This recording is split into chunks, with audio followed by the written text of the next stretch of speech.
Jerzy cite « Les valeurs éternelles ne sont pas soumises aux fluctuations. Elles ne sont pas cotées. » Bonjour et bienvenue dans mon 15e épisode, Confidence de dirigeants, consacré cette fois-ci aux valeurs. Thème riche et fondamental pour vivre en société et se respecter. Alors, vivez-vous vos valeurs? Et puis d'ailleurs, les connaissez-vous? Entre celles que vous désirez porter ou celles que vous incarnez réellement et qui vous permettent de discerner et de décider dans tous les choix de votre vie. Et c'est pourquoi, à l'heure de la grande démission qui se profile aussi en France et à la guerre des talents, et au rejet de plus en plus flagrant du déséquilibre entre la vie privée et le travail, il est très intéressant de constater que pour attirer les talents et les pérenniser dans l'entreprise, il faudra compter sur des valeurs choisies, alignées et vécues de manière exemplaire. Et c'est pourquoi je vous invite à savourer le témoignage inspirant d'un dirigeant qui incarne et vit ses valeurs tant dans sa vie privée que professionnelle. J'ai le grand plaisir d'accueillir Pierre-Édouard Battard, directeur général de la Confédération nationale du Crédit Mutuel. Bonjour Pierre-Édouard, soyez le bienvenu. Bonjour Violette. Personnalité engagée et brillante, alliant une tête bien faite et une intelligence émotionnelle rare, par les temps qui courent, c'est d'ailleurs un véritable Graal pour un recruteur, je le signale au passage.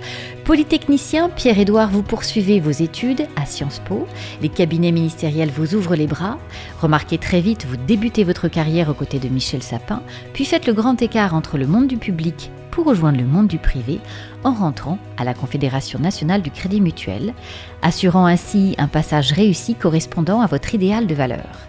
Découvrons ensemble l'itinéraire fulgurant de ce jeune dirigeant talentueux qui n'hésite pas à affirmer haut et fort ses valeurs en les vivant pleinement au sein d'une entreprise, quitte à bousculer les mentalités pour proposer un modèle plus respectueux et épanouissant. Alors Pierre-Édouard, on va démarrer notre podcast sur les valeurs qui ont construit votre personnalité. Pouvez-vous m'en parler? Ce qui est déterminant pour moi, c'est d'abord le sens du collectif, qui derrière se transcende aussi par un enjeu d'intérêt général, et qui peut être l'intérêt général d'une entreprise ou qui peut aller au-delà. Peut-être les deux piliers pour moi. Et puis l'honnêteté. Mais l'honnêteté au sens où je ne peux pas supporter les personnes qui louvoient ou qui vont avoir une approche complexe.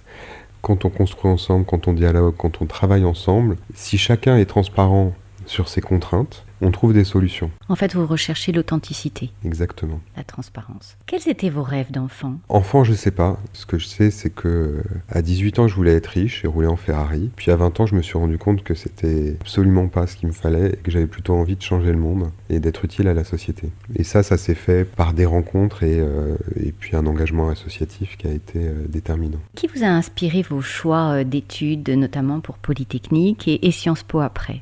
Et qu'est-ce que ça a changé pour vous dans votre évolution? Je vais être honnête, j'ai toujours été plutôt bon élève. Je suivais la voie classique. Ce qui est déterminant, c'est un professeur de mathématiques de première qui un jour a dit « Monsieur Battard, vous devez aller à Polytechnique ». Je savais à peine ce que c'était et il m'a dit « Non mais si Monsieur Battard ne fait pas Polytechnique, personne ne fait Polytechnique ». Qu'à partir de là, j'ai suivi la voie, ça a marché. Vous avez aimé là-bas l'esprit de corps? Ce qui a été très utile, c'est que j'ai raté la première fois. Et ça, parce que je pense qu'on apprend beaucoup des échecs, surtout quand on a eu une vie assez simple et des réussites faciles. Ça permet de prendre du recul, de se rendre compte de plein de choses. Et je pense que si j'avais réussi la première fois, je ne serais pas la personne que je suis aujourd'hui. Donc vous avez fait acte de résilience. Et oui, c'était un moment très épanouissant, même si je pense que j'ai pris encore plus de plaisir à Sciences Po après, parce qu'il y a un côté entre soi de Polytechnique, de ce plateau en région parisienne, et par contre il y a un côté ouverture sur le monde de Sciences Po au centre de Paris, avec des gens qui réfléchissent, des gens qui se posent des questions sur le monde, sur ce qui se passe, sur la politique, sur l'actualité, et donc c'était encore plus enrichissant. Bon, donc vous encouragez les ingénieurs à poursuivre au-delà et à s'ouvrir, de façon à devenir complet. Exactement.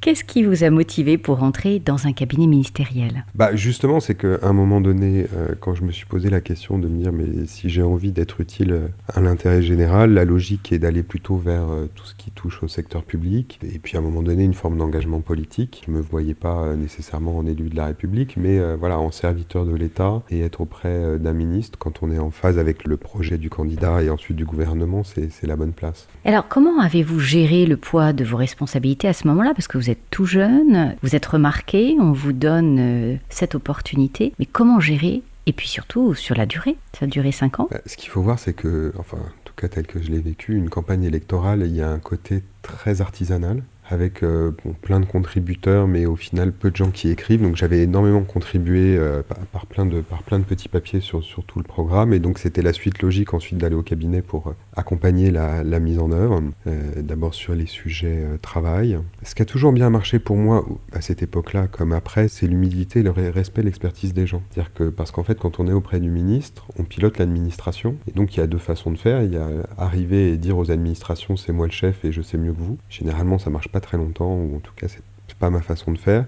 Et l'autre façon, c'est de dire, voilà, je suis avec vous pour mettre en œuvre un programme et les desiderata du ministre, et j'ai besoin de votre expertise, parce que l'expertise, elle est dans les administrations. Et ça a extrêmement bien fonctionné, justement, quand on se veut un facilitateur pour un projet collectif, et en respectant l'expertise là où elle est. Et c'est vrai que parfois, je regarde cette période avec nostalgie ou regret, en me disant, mais j'aurais pu faire plus ou différemment si j'avais été plus âgé, plus mûr, plus expert. Parce que, à 27 ans, quand on démarre, on est un peu un blanc-bec. Et je me suis rendu compte que je faisais bien mon travail au bout d'un moment. Une fois que j'avais compris deux choses, c'est que ce qui est déterminant dans tout ça, c'est de savoir qui décide quoi et qui doit savoir quoi. Parce que le réflexe est toujours de vouloir faire remonter un maximum d'informations au plus haut niveau. Soit une décision le plus haut possible, soit une décision le plus bas possible. Et en fait, c'est les deux extrêmes qui ne fonctionnent pas, parce que vous ne pouvez pas demander au président de la République de tout décider, c'est parce qu'il ne peut pas avoir tous les éléments et il explose. Et en sens inverse, si toutes les décisions sont prises au niveau des administrations, il y a un risque qu'à un moment donné, le politique ne suive pas et dise, attendez, il y a une erreur qui a été faite. Une fois qu'on a bien compris qu'on est un rouage pour faire en sorte que l'information arrive au niveau où elle est utile et la décision est prise au niveau pertinent, ça fonctionne bien mieux. Et donc ça m'arrivait très régulièrement de dire à l'administration, ça je veux pas en entendre parler, c'est votre problème, ou c'est vous qui décidez, et ça, stop, ça doit remonter éventuellement jusqu'au président de la République, parce que je sais que c'est une décision qu'il souhaitera prendre. Les législatives ont eu lieu et ont donné de grands changements dans les cabinets. Comment vous en êtes sorti physiquement et psychiquement, parce que vous êtes resté longtemps auprès de Michel Sapin, et notamment au ministère des Finances à Bercy? C'est un moment de grand challenge. Moi, j'ai fait ça pendant 5 ans. C'est à la fois facile de tourner la page parce que on sait que c'est forcément un mandat court. Ça demande énormément d'engagement personnel parce que les horaires sont sans limite et qu'on renonce à une partie de sa vie sociale et familiale. De toute façon, j'étais convaincu que c'est des choses qu'on ne pouvait pas faire indéfiniment, parce que quand on a participé à la conception d'un programme, qu'on a participé ensuite à sa mise en œuvre et qu'on s'est heurté à la réalité quotidienne des choses, c'est-à-dire la difficulté à convaincre, la difficulté à mettre en œuvre, à embarquer, c'est difficile de reprendre du recul pour repartir sur un nouveau cycle et de réimaginer un nouveau programme. Donc c'était très bien pour moi de passer à autre chose à ce moment-là. Puis de toute façon, le contexte politique l'imposait. Et qu'avez-vous fait pour décanter et surtout accepter la fin de l'histoire ? J'avais le sentiment du devoir accompli. J'avais un patron qui m'avait demandé en tout cas, la consigne était de rendre une maison en ordre de marche, de gérer jusqu'à la fin et de ne pas laisser de poussière dans les placards. Donc ça a permis de partir plus serein. Moi j'avais 2 missions, c'était d'essayer de faire en sorte que la croissance reparte et que le déficit soit maîtrisé. Et les chiffres de 2017 sont à peu près dans les clous de ce qu'on devait faire. Donc grande fierté. Grande fierté, et puis ensuite j'ai fait un bon break d'au moins 3 mois qui semblait plus à des vacances et à des loisirs, donc ça a permis aussi de passer à autre chose. Et puis c'était aussi une période de forte introspection pour justement se projeter vers l'avant, sur la suite, sur ce que j'avais envie de faire, plutôt que de ruminer le passé. Et justement, saviez-vous ce que vous vouliez faire après, public ou privé, parce que c'est pas tout à fait la même chose. Alors je ne savais absolument pas, et c'est pour ça que ça m'a pris un petit peu de temps pour y réfléchir. Ce qui était clair, c'est que c'était le moment pour moi d'aller me frotter au secteur privé, parce que aussi c'était le moyen de se réinventer sur d'autres enjeux, sur d'autres challenges, et puis de répondre à une question qui était toute simple pour moi, c'est est-ce que cette envie initiale de mettre mon énergie au service de l'intérêt général, est-ce qu'il pouvait trouver une réponse dans le secteur privé ? Ou est-ce qu'en fait j'étais voué à rester dans le secteur public ? Donc c'est ce qui vous a motivé. Et d'ailleurs, nous nous sommes rencontrés grâce au réseau, et je rebondis là-dessus. Quel lien entretenez-vous avec le réseau et comment vous le voyez en fait pour la suite ? Quand on aspire à des fonctions de cadre, voire de cadre dirigeant, il faut être capable de pousser les murs quelque part, et que ça passe nécessairement par l'appui, l'entretien de son réseau, au sens positif, c'est-à-dire des gens qu'on est capable à un moment de rencontrer, soit parce qu'on les connaît directement, soit parce qu'on nous recommande auprès d'eux. Généralement, les besoins, ils sont dans la tête d'un dirigeant, ils ne sont pas sur une fiche de poste ouverte, disponible sur un site internet de recrutement. Pour pouvoir provoquer sa chance, on a besoin de ce réseau, de ces gens qui à un moment donné nous ouvrent une porte pour pouvoir se présenter présenter et dire qu'on a de l'énergie à revendre. Voilà, ça a été très précieux à ce moment-là. Et puis aujourd'hui, je m'efforce aussi de le faire en sens inverse, c'est-à-dire que en fonction de mes disponibilités, dès que quelqu'un a besoin de venir échanger, de venir se présenter, je m'efforce de le faire ou de faire une mise en relation parce que on a tous besoin de recruter et de recruter des talents. J'ai eu la chance et le plaisir de vous présenter à la Confédération du Crédit Mutuel pour un poste de directeur général adjoint. Comment avez-vous vécu ce démarrage dans un poste à responsabilité si jeune ? Ça a été un immense challenge parce que j'avais tout à découvrir. Ma grande chance, c'est que j'ai eu un temps d'apprentissage de plusieurs mois auprès d'un dirigeant avant de lui succéder. Donc étonnamment, j'ai eu une immense chance avec le Crédit Mutuel, c'est que c'est un groupe qui fonctionne à l'affect. Et donc là où moi, à titre personnel, je questionnais ma légitimité ou ma compétence, le Crédit Mutuel ne questionnait qu'une seule chose, c'est est-ce qu'il fait partie de la famille ? Et donc ce qu'on me demandait de démontrer, c'était pas mon expertise, mes compétences, mes capacités à comprendre les enjeux de la banque, c'est de démontrer que je partageais un certain nombre de valeurs. J'avais cette colonne vertébrale qui faisait que j'avais ma place dans cette organisation et que je pourrais y faire un bout de chemin. Pourquoi cette banque vous a séduit particulièrement ? Ce qui a été déterminant, c'est que justement quelqu'un que j'avais sollicité dans mon réseau m'a dit « Quand on veut rejoindre une entreprise, il y a 3 éléments à regarder. Quel est son projet de société, quels sont les gens avec qui on va travailler à court terme et quelles sont les perspectives que ça nous offre ensuite. » Parce que généralement, c'est pas le point d'entrée qui est l'histoire et qu'on arrive avec des ambitions plus longues. Je l'avais écouté gentiment, mais quand j'ai rencontré le Crédit Mutuel, tout s'est aligné. Parce que c'est une boîte qui appartient 100% à ses clients, qui du coup a un actionnariat stable qui lui permet d'inscrire son action dans le temps long, qui a une vraie éthique de son métier, parce que justement, les clients sont mis au centre, puisque ce sont nos actionnaires, qui, comme les autres, doit maîtriser ses coûts, mais qui le fait quand même avec une volonté de développer son implantation territoriale et de préserver sa force de travail, donc son capital humain, parce qu'à la fin, on est quand même à la fois un service humain et puis un service technologique. Donc tout ça se collait hyper bien. Puis la perspective était évidente, puisque c'était tout de suite sur un poste avec des responsabilités. Tout ça s'aligne, et c'est pas un jugement de valeur, c'est à un moment donné le fait que, pour soi, c'est le projet qui colle. Mais très rapidement, vous passez du statut de directeur général adjoint à celui de DG. Ça, c'était pas complètement prévu au départ. Effet de surprise, j'ai relevé le défi. J'ai aussi relevé le défi grâce à un collectif. Le gros de mon boulot pendant les premiers mois, ça a été d'organiser mes équipes. D'abord de choisir une adjointe qui me complétait et de talent, et puis ensuite de restructurer une équipe de direction autour de moi en m'appuyant sur des talents historiques, des talents de la maison que j'ai promus et puis des nouveaux talents de l'extérieur. Et en fait, j'étais très pressé parce que j'avais l'impression qu'il fallait aller très vite. La réalité a fait qu'il a fallu prendre un petit peu de temps parce qu'on ne déplace pas des personnes de manière aussi simple. Et heureusement que j'ai pris ce temps parce qu'il fallait le temps de la réflexion. Et c'est grâce à ce collectif qu'ensuite tout est devenu beaucoup plus simple. Ils ont été eux-mêmes surpris parce qu'ils avaient plutôt une pratique d'un management plus décisionnel et directif, alors que je m'efforce justement de m'appuyer au maximum sur mon comité de direction pour dire maintenant on est une équipe de direction et que si on n'est pas tous convaincus qu'on va dans le bon sens, je peux pas tout seul porter tout ça, et puis j'ai besoin justement de confronter mes ambitions, ma vision avec la vôtre et votre histoire pour qu'on soit capable d'embarquer le corps social ensemble.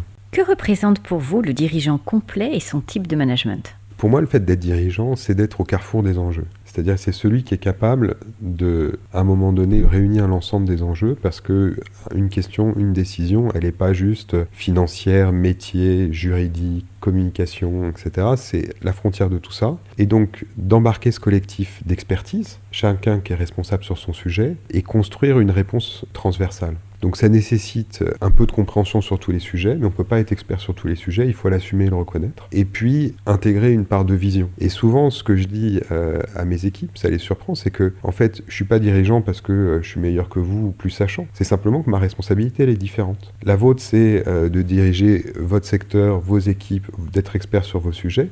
La mienne, elle est d'être au carrefour de ces responsabilités-là pour trouver les solutions qui m'incombent. Et donc, on est complémentaires parce que je pourrais pas faire leur job et peut-être que je pourrais faire le mien, mais en tout cas, voilà. Donc vous êtes plutôt dans un management collaboratif.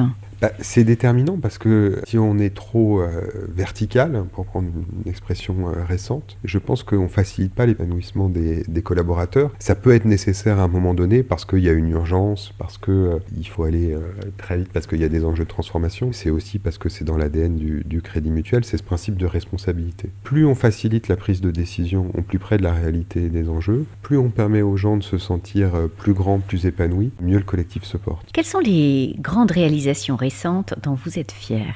Et d'ailleurs, je rajouterais, les avez-vous célébrées ? Ce qui m'a le plus épanoui depuis ces 3-4 ans où je suis en responsabilité, c'est que quand on est en responsabilité sur une entité, sur une entreprise, on peut progressivement la transformer à sa façon, avec sa vision, en y mettant du sien et du cœur. Et j'avais un certain nombre de visions et d'ambitions, et j'ai réussi à emmener ce collectif, et qu'à la fin, on me dise, bah ouais, en fait, ça va dans le bon sens et t'avais raison. Sachant que, pour moi, ce qui était déterminant, à la fin, et je le dis régulièrement à mes équipes, ce qui compte, c'est qu'elles soient bien dans leur basket, et qu'elles arrivent le matin, peut-être pas en chantant, mais en tout cas en étant contents de venir. Ma plus belle réussite, c'est d'avoir réussi à faire progresser les indicateurs de climat social au sein de ma boîte, et de l'avoir redressé dans les équipes où là, ça allait mal. Parce qu'il y avait des risques psychosociaux, parce qu'il y avait une forme de mal-être. Et ça, c'est ma vraie réussite. Enfin, finale, je veux dire, c'est presque la sanction de mon travail. C'est comme ça que je m'évalue à titre personnel. Et puis l'autre élément dont je suis assez content, c'est que, sans le savoir, j'avais un peu anticipé sur le Covid en cherchant, c'était évidemment une pratique ailleurs, mais ça l'était pas chez nous, de mettre en place du télétravail, un management plus bienveillant, plus confiant. Et on avait mis 2 ans à travailler là-dessus. Et justement, quand le Covid est arrivé, en un claquement de doigts, on a pu renvoyer tout le monde chez soi. Ça s'est extrêmement bien passé parce que tout le monde était équipé, parce que les gens étaient prêts et on n'a pas eu de rupture dans la continuité d'activité. Michel Sapin et vos anciens collègues, et nouveaux d'ailleurs, ne tarissent pas d'éloges sur vous. À votre avis, qu'est-ce qui les ont marqués ? Ou qu'est-ce qui les marque ? C'est difficile de parler pour les autres, mais mon surnom de début de cabinet, c'était Superman, parce que j'avais ce côté couteau suisse, parce qu'un cabinet, c'est une petite équipe, et donc il faut être capable de se retrousser les manches. Et donc j'étais capable de me saisir de tous les sujets, parce qu'à un moment donné, il fallait bien que quelqu'un s'en occupe, et puis de chercher à conduire un projet, à animer des équipes et à trouver des solutions. Et c'est vrai que ça a été une expertise qui était très utile, y compris maintenant dans mon boulot. Parce que ça oblige à la fois prendre de la hauteur et en même temps être, comme je le disais, au carrefour des sujets. Et d'être capable aussi bien de discuter avec des gens qui s'occupent de communication qu'avec des juristes, avec des experts métiers, et puis de rassembler tout ce petit monde-là pour trouver une solution. Comment gardez-vous la tête froide, cette persévérance et cette bonne humeur au quotidien ? À partir du moment où on est convaincu qu'on n'a pas la réponse à tout et que ça marche que ensemble et que c'est dans l'énergie, dans le savoir-faire, dans l'expertise des équipes qu'on puise d'ensemble des solutions et puis qu'à la fin ça marche et que ces équipes sont satisfaites, c'est un driver extrêmement fort. Je trouve que c'est plus difficile aujourd'hui après le Covid et la distance qui a été prise. Je trouve que ça, c'est des points sur lesquels j'essaye de travailler parce que les habitudes qui ont été prises entre le télétravail, les réunions en visio, fait qu'on perd beaucoup d'informels. Et donc, alors que souvent cet informel, c'est aussi quelque chose qui alimente le moteur émotionnel. Et qu'on passe maintenant beaucoup trop de temps on allume la visio, bonjour, tout le monde est là, hop, on attaque l'ordre du jour, c'est fini, merci, on doit filer vers une autre réunion. Et donc, il faut qu'on arrive à réintroduire des rites pour remettre de l'informel et remettre de l'entre-soi plus émotionnel. Oui, du lien, justement pour rassembler, pour fédérer, pour célébrer.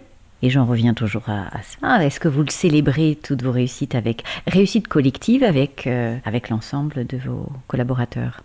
Une des choses aussi sur lesquelles j'ai beaucoup travaillé avec mes équipes RH et communication, justement, c'est sur tout cet événementiel qui s'est un peu interrompu ou qui a pris d'autres formes pendant le Covid, pour justement pouvoir créer du temps en commun. Après, il y a différents niveaux, parce que chacun a besoin de faire du collectif à son niveau. Donc, à la fois donner des ressources aux équipes, aux directions, pour pouvoir faire des séminaires, organiser des événements, et puis, à mon niveau, le faire aussi en collectif. On a l'Assemblée Générale annuelle, qui est aussi toujours un temps fort, où on invite tous les collaborateurs et ça permet aussi des remerciements des événements. Ce que j'ai cherché à construire, et je pense que c'est déterminant, c'est pour gagner en transversalité, accroître la compréhension de chacun sur les métiers des autres. Moi, j'ai toujours eu ce travers de vouloir m'intéresser à ce que faisait mon voisin de bureau ou du bureau encore après, par curiosité intellectuelle. Et je veux que mes équipes aient cette curiosité intellectuelle, et donc il faut qu'on leur mette une matière à disposition qui soit évidemment digeste, parce qu'on ne peut pas leur demander d'être des experts d'un autre métier que le leur très vite. Mais je pense que quand on est capable, même si on est un expert des risques, de comprendre un peu plus ce qui se passe sur le métier, ou de ce qui se passe sur les ressources humaines, ou de ce qui se passe sur les enjeux de communication ou les enjeux juridiques, on grandit, on fait un peu mieux son boulot, et puis ça nous permet aussi, ensuite de se projeter dans sa carrière vers l'avenir. Donc j'ai mis en place, avec les équipes évidemment, mais un certain nombre de nouveaux rituels, de moments collectifs où on partage, et ça permet à chacun de s'élever et de grandir. Vous avez eu la joie d'accueillir un enfant et vous avez donc décidé de montrer l'exemple en prenant un congé parental. Comment l'entreprise perçoit cette évolution? Et comment l'avez-vous vécu d'ailleurs? Je pense que c'est le meilleur choix professionnel que j'ai fait depuis le début de ma carrière, c'est de m'arrêter pendant 3 mois pour accueillir mon fils.